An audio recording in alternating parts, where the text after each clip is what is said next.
नमस्कार। आज हमारा सौभाग्य है कि आज हमारे साथ सॉफ्टवेयर इंजीनियर सुमित शर्मा जी हैं।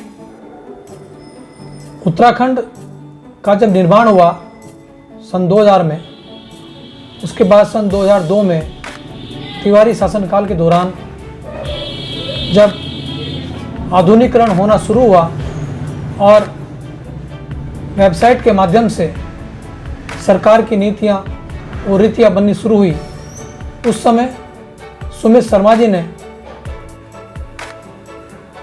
जो हमारा बजट है, बजट का जो सॉफ्टवेयर है उसको विकसित करने में अपनी अहम भूमिका निभाई थी। तो हम आज उन्हीं से जानेंगे। सुमित शर्मा जी, से पहले तो आपका बहुत बहुत स्वागत है। और मैं पूछना चाहूँगा कि आप उत्तराखंड निर्माण के समय के बाद जब उत्तराखंड का गठन शुरू हुआ और सही मायनों में सरकार ने ढंग से काम करना शुरू किया, उस वक्त अपडेट करने के लिए जो सॉफ्टवेयर्स को आपको बुलाया गया था, तो आपने बजट सॉफ्टवेयर को अपडेट किया और किस तरह से बजट होना चाहिए वो सब उसका कंप्यूटरीकरण हुआ। तो थोड़ा सा आप बताइए कि वो क्या समय था और किस तरह से आपने उत्तराखंड की सेवाएं की। सबसे पहले तो सबको सादर नमस्ते और मैं आपका धन्यवाद करना चाहता हूँ कि आपने मुझे बोलने का मौका दिया। सबसे पहले तो मैं स्टार्टिंग करना चाहता हूँ जहाँ से मैंने करियर की स्टार्टिंग किया, ठीक है ना। तो 2005 में जब मैंने NIC को ज्वाइन किया, उससे थोड़ा सा पहले मैंने एक NRS करके कंसल्टेंट है वहाँ पे देहरादून में, उनको ज्वाइन किया था। एंड वहाँ से मैंने अपना एक तरीके से IT करियर स्टार्ट किया, ठीक है ना। After I completed my MCA, ठीक है ना जी, जो मास्टर ऑफ कंप्यूटर एप्लीकेशन मेरा एजुकेशन था, ठीक है जी। तो वहाँ से एक SRO करके सब रजिस्ट्रार ऑफिस करके वहाँ पे उसका कंप्यूटराइजेशन स्टार्ट हुआ था। तो सबसे पहला मेरा सबसे पहला एप्लीकेशन या फिर कह लो कि उत्तराखंड सरकार में जो उस टाइम पे योगदान था जो मेरा, वो SRO को डेवलप करने के लिए था। और मेरे साथ एक पूरी टीम थी 4-5 लोगों की, जिन्होंने वो सॉफ्टवेयर पूरा बनाया और वो हमने इम्प्लीमेंट किया वहाँ पे देहरादून सब रजिस्ट्रार ऑफिस में। हाँ जी, जहाँ पर बैनामे होते हैं, बैनामे की पूरी एंट्री एक तरीके से कंप्यूटर, वो जो आप खतौनी एंड वो सब निकालते हो, वो सब इसी के देन है जी, ठीक है ना जी। क्योंकि वो अगर डेटा उसमें जाएगा तो ही हम उसके बाद खतौनी और जितना भी आगे का डिटेल्स है प्रॉपर्टी रिलेटेड वो निकाल सकते हैं। दूसरा, जब मेरे को मतलब आप लोगों ने फिर हम बात किया NIC में, ठीक है जी, नेशनल इंफॉर्मेटिक्स सेंटर, तो मेरा वहाँ पे सिलेक्शन हुआ। और आई थिंक उस टाइम पे राजेश कुमार जी आई थिंक लखनऊ से थे वो, तो डायरेक्टर थे। हाँ, डायरेक्टर ऑफ NIC थे। और वहाँ पे मैंने उनके साथ काम किया। और सबसे मतलब जो एक मेन सॉफ्टवेयर कह सकते हैं जिसके थ्रू पूरा उत्तराखंड का बजट एलोकेट होता था, उस पर मैंने काम किया। मतलब I was part of that project, ठीक है जी। तो मतलब हमारी 7-8 लोगों की टीम थी और मैंने उसको पूरा मतलब एक डिज़ाइन किया, फिर उसके बाद उसको इम्प्लीमेंट कराया। और आज भी मतलब वही सॉफ्टवेयर के थ्रू हम पूरा एलोकेशन करते हैं बजट का, मतलब किस हेड में कितना जाना है पैसा, वो सब मतलब फाइनेंस जो डिपार्टमेंट होता है हमारा, वो उसके थ्रू करते हैं, ठीक है जी। और इसके बाद फिर ये हमने मतलब एक तरीके से उस टाइम पे 2004 की बात करें अगर हम, तो उत्तराखंड आई थिंक उत्तराखंड 2001 में बना, राइट, 2000 में सॉरी।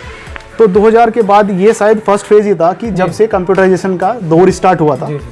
प्लानिंग तो पहले से चल रही थी, लेकिन एक्चुअल में जो इम्प्लीमेंटेशन है through NIC, through other vendors, तो वो यहाँ से स्टार्ट हुआ, ठीक है जी। तो ये मेरे को सौभाग्य प्राप्त। अच्छा, मैं आप चूंकि उसके बाद आप अमेरिका चले गए, हाँ जी, और 5 वर्ष आपने अमेरिका में गुजारे, तो जो हमारी नई पीढ़ी है, जो नए बच्चे हैं, जो जिनको कैरियर उनको बनाना है और वो चाहते हैं कि हम भी अमेरिका में जाकर के अच्छे कैरियर अपना बनाएं, तो जो वीज़ा की जो प्रक्रिया है, अक्सर व्यक्ति सोचता है कि बस हमने पासपोर्ट बनवा लिया और हम चले जाएंगे, लेकिन वीज़ा एक प्रमुख समस्या बनता है। कई बार वीज़ा नहीं मिलता, तो उसका प्रोसीजर थोड़ा सा बताइए, जो नए बच्चे हमारे हैं जो जाना चाहते हो उनके लिए थोड़ा गाइडलाइन हो जाएगी।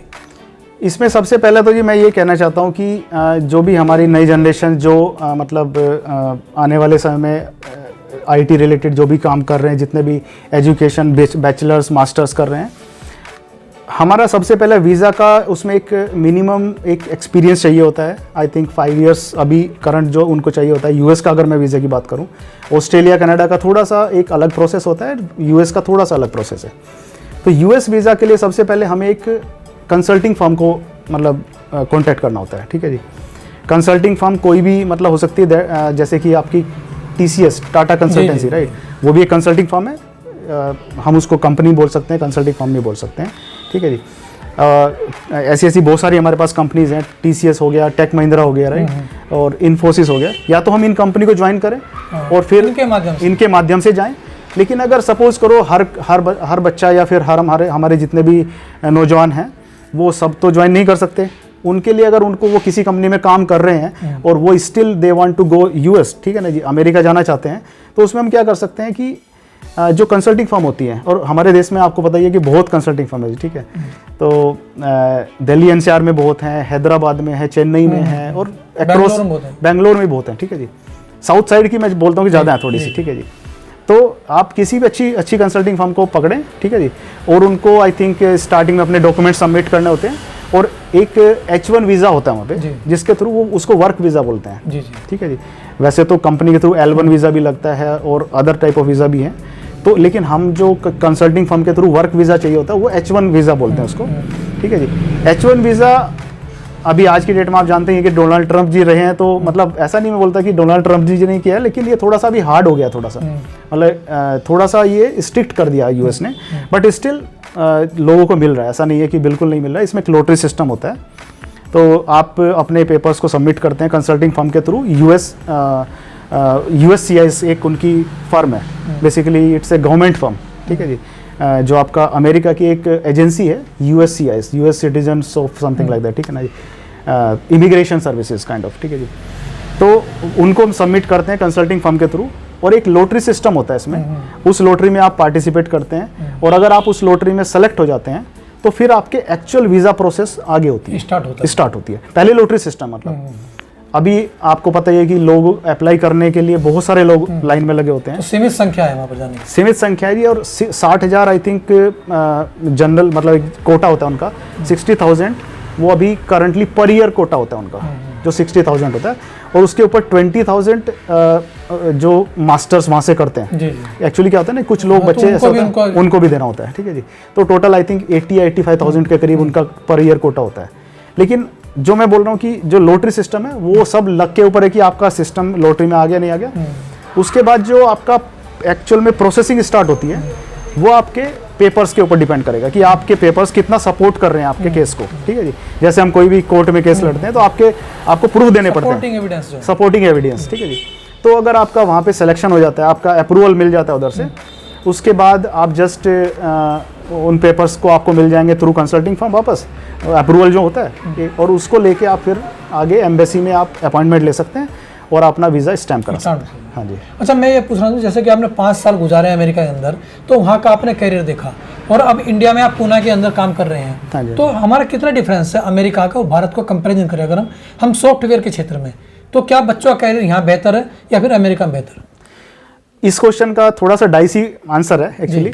देखिए, सबसे पहले तो आप अगर इंडिया की बात करें, हम भारत की बात करें, तो भारत में कैरियर में बोलता हूँ कि ज़्यादा अच्छा है, ठीक है जी। और अगर मैं पूरा लाइफ स्टाइल ओवरऑल अगर मैं बात करूं तो ओवरऑल मैं कहता हूँ कि लेकिन सब लोग वहाँ जा नहीं सकते अमेरिका में, ठीक है जी। लेकिन जो जाते हैं लाइफ स्टाइल बहुत अच्छा है वहाँ पे।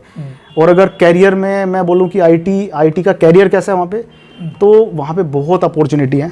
क्योंकि देखो, हमारे भारत की जितनी भी आईटी फर्म्स हैं उनका ज़्यादा नहीं मैं कहता, लेकिन 60 to 70% जो बिजनेस है वो अमेरिका पे, वो अमेरिकन बिजनेसेस की वजह से हमें वो बिजनेस मिला हुआ है, ठीक है जी।